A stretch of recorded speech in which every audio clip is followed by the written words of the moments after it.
नमस्कार दोस्तों। इससे पहले की वीडियो अगर आपने नहीं देखी तो जरूर देखिएगा, जिसके अंदर हमने इस चैप्टर को शुरू किया था समाकलन के अनुप्रयोग क्षेत्रकलन, और इससे संबंधित हमने दो महत्वपूर्ण थ्योरमें की थी। एक तो वक्र और एक्स अक्ष से परिबद्ध क्षेत्रफल ज्ञात किया था, और एक वक्र और वाई अक्ष से परिबद्ध क्षेत्रफल का हमने सूत्र सत्यापित किया था। और उसके साथ ही हमने वक्रों का अनुरेखण भी किया था, जिसमें हमने सिंपल कर्व लिए थे, जैसे कि सरल रेखा हुई, वृत्त, परवलय और दीर्घवृत्त। इनको हमने प्लॉट करना सीखा था।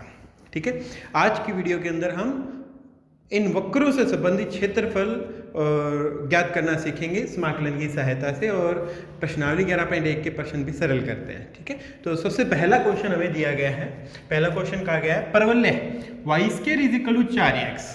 ठीक है, और उसके नापिलंब से परिबद्ध क्षेत्रफल ज्ञात कीजिए। एक तो परवलय है और एक उसका नापिलंब, इन दोनों से परिबद्ध क्षेत्रफल हमने ज्ञात करना है। तो आइए शुरू करते हैं। यहाँ में परवलय दिया गया है, परवलय है मेरे पास में y² = 4x। ठीक है, तो मैं इस परवलय को प्लॉट कर लेता हूँ। क्योंकि y² = 4x, हमने चार तरह के परवलय देखे थे। एक तो y² = 4x, एक y² = -4x, एक x² = 4ay और एक x² = -4ay। इन चार परवलयों का हमने इससे पहले की वीडियो में अध्ययन किया था। ठीक है, तो ये जो परवलय है, तो ये तो राइट साइड में खुलने वाला परवलय है, ये लेफ्ट साइड में खुलने वाला परवलय है, ये अपर की ओर खुलने वाला और ये नीचे की ओर खुलने वाला परवलय है। ठीक है, तो यहाँ ये परवलय दिया गया, ये राइट साइड की ओर खुलने वाला परवलय, यानी कि ये परवलय है। ठीक है, परवलय का समीकरण y² = 4x, और इसका जो नाभिलंब है वो ये नाभिलंब ये हो गया इसका। ठीक है, और इसका समीकरण x = a। अब देखिएगा, परवलय और नाभिलंब से परिबद्ध क्षेत्रफल, ये परवलय और ये इसका नाभिलंब, तो इनसे परिबद्ध क्षेत्रफल मेरे पास में ये आ गया।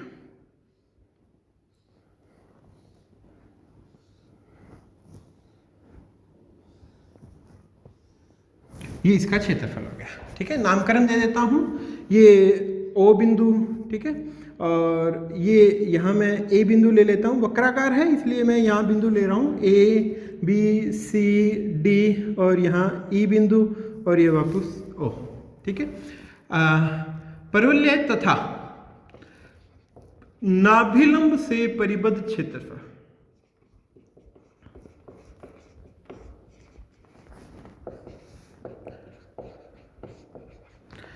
ये कौन सा क्षेत्रफल होगा मेरे पास में? ये होगा ये वाला क्षेत्रफल। ठीक है, और इसको बंद क्लोज्ड है ये area, O A B C D E O, O A B C D E O से परिबद्ध क्षेत्रफल। ठीक है, इस क्षेत्रफल को हमने A से रिप्रेजेंट कर लिया, एरिया इज इक्वल टू। ठीक है, तो ये क्षेत्रफल ज्ञात करेंगे। तो ये क्षेत्रफल ज्ञात करने के लिए मैं ऐसा करता हूँ, ये ऊपर वाला क्षेत्रफल ज्ञात कर लेता हूँ और सम्मिति से ये नीचे वाला क्षेत्रफल ज्ञात हो जाएगा, यानी कि इस क्षेत्रफल को ज्ञात करके मैं इसका दुगना कर दूंगा। ठीक है, तो ये हो गया 2 गुना OCDEO का क्षेत्रफल। ठीक है, इस क्षेत्रफल का केवल इतने क्षेत्रफल का दुगना हो गया। ओके, अब ये क्षेत्रफल कैसे ज्ञात करेंगे? ये वक्र और x अक्ष से परिबद्ध क्षेत्रफल है, उसका सूत्र लगाकर हम ज्ञात कर सकते हैं। ये मैंने यहाँ पट्टिका ले ली, तो ये हो गया A = 2 इंटीग्रेशन। अब देखिएगा, अगर मैं पट्टिका यहाँ लेता हूँ तो भी शीर्ष इस वक्र पे रहता है, अगर यहाँ लेता हूँ तो भी इसी वक्र पर ही रहता है, और यहाँ लेता हूँ तो भी इसी वक्र पर ही रहता है, यानी कि यहाँ से लेकर यहाँ तक की पट्टिकाओं का क्षेत्रफलों का जोड़ करना है। ठीक है, ऑलवेज ये किस पे रह रहा है? ये परवलय पे रह रहा है, यानी कि यहाँ x का मान मेरे पास में 0 और यहाँ x का मान a है। 0 से लेकर a तक का इंटीग्रेशन और y dx। ठीक है, और y की वैल्यू कहाँ से रखेंगे हम?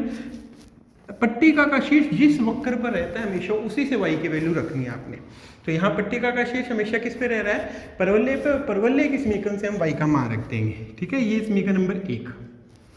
तो एरिया A = 2 इंटीग्रेशन 0 से a, और y का मान हमारे पास में यहाँ से आ गया √4ax और dx। ठीक है, अब मैं इसका इंटीग्रेशन कर लेता हूँ, और इंटीग्रेशन करके मेरे पास में अभीष्ट रिजल्ट आ जाएगा। ठीक है, तो एरिया A = 2 इंटीग्रेशन 0 से a। सबसे पहले तो ये 2 √a अलग हो गया और रूट एक्स अलग हो गया, ठीक है, और डी एक्स ये तो बाहर आ गया, 4 रूट ए और इसका इंटीग्रेशन कर दिया एक्स की पावर 3/2 अपॉन में 3/2 और ये इंटीग्रेशन 0 से ए, ठीक है। तो ये 3/2 बाहर आके 2/3 हो गया, तो 4 रूट ए और 2/3 और ये इंटीग्रेशन किया तो वैल्यू रखी इसकी, अपर लिमिट रखी तो ए की पावर 3/2 बनेगी, यानी कि ए रूट ए, और लोअर लिमिट रखेंगे तो वो 0 हो गई, ठीक है भाई। और इसको सॉल्व कर लिया तो ये आ गया मेरे पास में 8/3 ए स्क्वायर।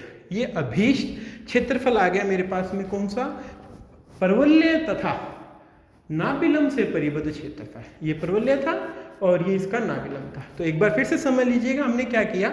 सबसे पहले तो हमने एरिया लिखा, area A is equal to ये संपूर्ण क्षेत्रफल था, ठीक है। फिर हमने इस क्षेत्रफल के 2 भाग कर दिए, ऊपर वाले क्षेत्रफल को ज्ञात करके उसका दुगुना कर दिया, ठीक है। हमने सममिति का यूज किया, क्षेत्रफलों को ज्ञात करने के लिए सममिति का भी यूज करेंगे, ठीक है। तो ये इस क्षेत्रफल को ज्ञात किया मैंने और इसका डबल हो गया मेरे पास में, तो अभी क्षेत्रफल ज्ञात कर लिया आपने, ठीक है। ये पहला प्रश्न सरल हुआ। अब हम इसके दूसरे प्रश्न पे चलेंगे और दूसरा प्रश्न हमें कहता है क्वेश्चन नंबर 2। क्वेश्चन में हमें दिया गया है, एक तो वृत्त दिया गया है, वृत्त दिया गया x² + y² is equal to 4। इस वृत्त का जो केंद्र है वो तो मूल बिंदु है और इसकी त्रिज्या है वो मेरे पास में 2 इकाई है, ठीक है। इस वृत्त की आकृति बनाकर इसमें y अक्ष व x बराबर a के मध्य का क्षेत्रफल ज्ञात कीजिए। तो हम इसे शुरू करते हैं, यहाँ हल शुरू किया। वृत्त दिया गया हमें कौन सा, x² + y² बराबर 4 और एक y अक्ष कही गई है हमें और एक x बराबर 1, ठीक है। रेखा हमने इनके मध्य का क्षेत्रफल ज्ञात करना है। तो मैं यहाँ ग्राफ बना लेता हूँ इसका। हाँ, ये मैंने 2 इकाई त्रिज्या का वृत्त बना लिया, ये x अक्ष हो गई और ये y अक्ष, ठीक है। मान लीजिएगा ये बिंदु मेरे पास में 2,0 और ये 0,2, ठीक है, और ये मूल बिंदु है ओ। एक तो वृत्त है y अक्ष ये है, वृत्त ये है, ओके। एंड x बराबर 1 रेखा, x बराबर 1 रेखा, ये 2 इकाई थी, x बराबर 1 रेखा जस्ट इसके मध्य में ये x बराबर 1 रेखा होगा। तो हमने किन किन के मध्य का क्षेत्रफल ज्ञात करना है। एक तो दिया गया वृत्त, एक तो वृत्त है, एक y अक्ष और एक x बराबर 1। वृत्त, y अक्ष और x बराबर 1 रेखा से परिबद्ध क्षेत्रफल वो अभीष्ट क्षेत्रफल ये वाला होगा,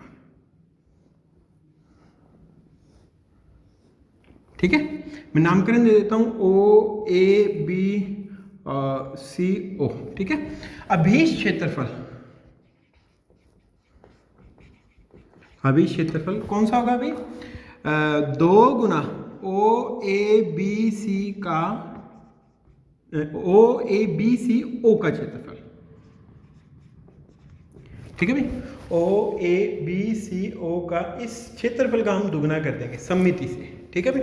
तो ये क्षेत्रफल ज्ञात करने के लिए मैं स्टेप लेता हूँ। यहाँ एक पट्टिका ली मैंने और इस पट्टिका का क्षेत्रफल ज्ञात करेंगे, ठीक है, ओके। तो अगर पट्टिका यहाँ लूँ, यहाँ लूँ, यहाँ लूँ, इस पूरे अंतराल में पट्टिका का शीर्ष हमेशा ही वृत्त पर रहता है, ठीक है।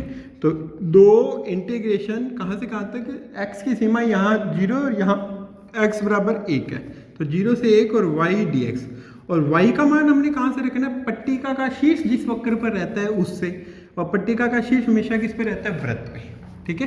तो हम y का मान वृत्त से रखेंगे, तो अगर 2 इंटीग्रेशन 0 से 1, वृत्त का समीकरण है मेरे पास में, ये y का मान आ गया √4 - x² एंड dx, ओके।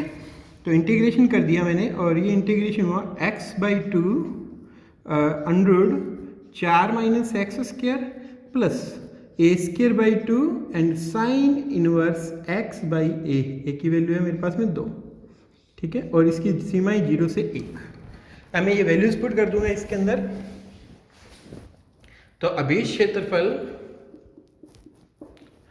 क्षेत्रफल इज इक्वल टू 2, x का मान 1 रखा तो यहाँ मेरे पास में 4 - 1 यानी कि √3 बनेगा, तो ये आ गया √3/2 और प्लस यहाँ 1 रखा तो साइन इनवर्स 1/2 और साइन की वैल्यू 1/2 होती है 30 डिग्री पर, यानी कि हो जाएगा π/6, ठीक है।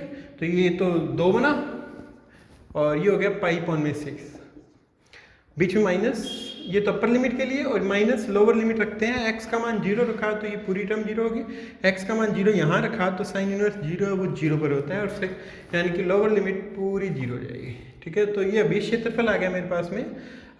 ये मैंने इससे कैंसिल कर दिया, यहाँ 3 बना, तो ये क्षेत्रफल आ गया √3 प्लस 2 पाई बटा में 3 वर्ग इकाई, क्योंकि क्षेत्रफल है हमने इसका इकाई है वो वर्ग के रूप में लिखनी होगी, वर्ग इकाई। ये हमारा अभीष्ट क्षेत्रफल ज्ञात हो गया।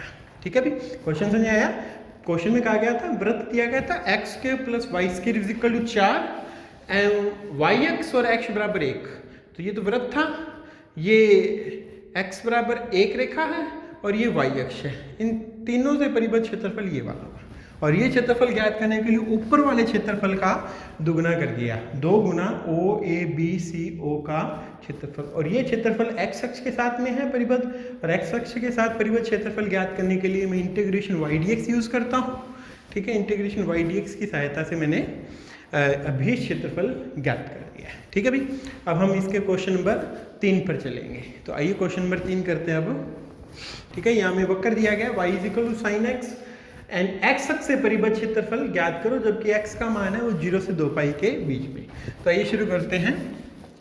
वक्र y = sin x और जहां x की वैल्यू है वो 0 से 2 पाई के बीच की, एवं x अक्ष से परिबद्ध क्षेत्रफल। ठीक है, तो मैं सबसे पहले तो ग्राफ प्लॉट करता हूं इसका, क्योंकि 0 से 2 पाई के बीच में बनानी है साइन वेव। तो ये 0, ये पाई और ये 2 पाई, तो साइन वेव है वो 90 पर यहाँ होगा और 3π/2 पर लगभग यहाँ। ठीक है, तो इस प्रकार की एक साइन वेव हो गई। ओके, ये मैंने एक साइन वेव बना ली। मैंने अभी क्षेत्रफल ज्ञात करना है, तो ये जो क्षेत्रफल है वो ये वाला क्षेत्रफल,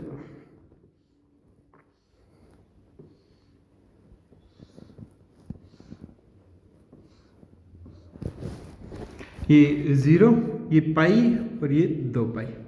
ठीक है, अभीष्ट क्षेत्रफल = नाम दे देता हूँ O बिंदु, ये A बिंदु है मेरे पास में, और ये B और ये O। ठीक है, 2 गुना OABO से का क्षेत्रफल। ठीक है, हमने इस क्षेत्रफल को ज्ञात कर लेना और इसका दुगुना कर देंगे तो हमारे पास में भी क्षेत्रफल ज्ञात हो जाएगा। ठीक है, अब मैं पट्टिका ले लेता हूँ ये क्षेत्रफल ज्ञात करने के लिए। तो देखो मैं पट्टिका यहाँ ले रहा हूँ, अगर मैं पट्टिका यहाँ लूँ तो भी ये y = sin x पर इसका शीर्ष रहता है। ठीक है ना, पट्टिका का शीर्ष यहाँ से लेकर यहाँ तक हमेशा ही, चाहे पट्टिका यहाँ लो चाहे यहाँ लो चाहे यहाँ लो, पट्टिका का शीर्ष हमेशा ही वक्र y = sin x पर है। ठीक है, तो ये हो गया 2 इंटीग्रेशन, और x की सीमा कहाँ से कहाँ तक, यहाँ से लेकर यहाँ तक की पट्टिकाएं जोड़ेंगे, यानी कि 0 से पाई एंड y dx, और y का मान कहाँ से, इस वक्र से रखना है हमने। तो 2 इंटीग्रेशन 0 से पाई, और ये हो गया sin x and dx। sin x का इंटीग्रेशन किया तो ये आ गया मेरे पास में माइनस का cos x और 0 से पाई। ओके, इंटीग्रेशन कर दिया हमने और वैल्यूज रखते हैं, तो माइनस cos पाई की वैल्यू मेरे पास में -1, तो ये प्लस का 1 हो गया, बीच में माइनस, और cos 0 की वैल्यू 1 और एक माइनस लगा हुआ है तो ये भी प्लस का 1 हो गया। ठीक है, तो ये हो गया 2 × 2, यानी कि ये हो गया 4 वर्ग इकाई। ठीक है, ये हमारा अभीष्ट क्षेत्रफल हमने ज्ञात कर लिया है। वक्र y = sin x और x अक्ष से परिबद्ध क्षेत्रफल, ये क्षेत्रफल बना था, और इस क्षेत्रफल को ज्ञात करने के लिए इतने क्षेत्रफल का हमने दोगुना कर लिया है। ठीक है भाई, क्वेश्चन समझ आया? बहुत ही सिंपल सा क्वेश्चन था। चलो अब हम इसके नेक्स्ट क्वेश्चन पे चलते हैं, और अगला क्वेश्चन हमें दिया गया है